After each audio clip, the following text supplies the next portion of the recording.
ভারতের পশ্চিমবঙ্গের ১৩৮ বছরের পুরনো আরজি কর মেডিকেল কলেজের এক চিকিৎসককে ধর্ষণের পর হত্যা ঘিরে ভারত জুড়ে বিক্ষোভ ছড়িয়ে পড়েছে।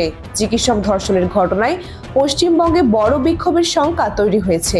হুট করেই মধ্যরাতে রাজ্যটির নারীরা রাস্তায় বের হয়ে আসার ঘোষণা দেন। এছাড়া এই হত্যাকাণ্ডের বিচারের দাবিতে বিভিন্ন কর্মসূচি দিচ্ছেন। এমন পরিস্থিতিতে আশঙ্কা দেখা দিয়েছে পশ্চিমবঙ্গে বাংলাদেশের মতো পরিস্থিতির সৃষ্টি হতে পারে, অর্থাৎ সরকারের পতন হয়ে যেতে পারে। কারণ এই আন্দোলনের নেতৃত্বে রয়েছেন সাধারণ শিক্ষার্থীরা।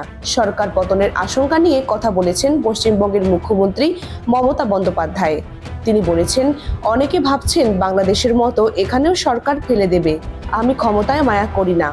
ভারতের স্বাধীনতা দিবস পূর্ববর্তী অনুষ্ঠানে যোগ দিয়েছিলেন মমতা। সেখান থেকেই আরজি করের ঘটনা এবং তার প্রতিবাদ আন্দোলন প্রসঙ্গে বেশ কিছু কথা বলেছেন তিনি। মমতার কথায়, আরজি করের ঘটনা নিয়ে সিপিএম এবং বিজেপি রাজনীতি করছে। বাংলাদেশে একটা ঘটনা ঘটে গিয়েছে। অনেকে ভাবছেন বাংলাদেশের ঘটনা টেনে এনে এখানেও ক্ষমতা দখল করবেন। কিন্তু মনে রাখবেন, আমি ক্ষমতার মায়া করি না। যতদিন বাঁচবো মানুষকে ন্যায় বিচার এনে দেব। আমি বলি, আমি ক্ষমতার মায়া করি না। এই ঘটনা জানার পরেও আমি পুলিশকে দিয়ে অনেক কাজ করিয়েছিলাম, কিন্তু ওরা হাইকোর্টে গেল।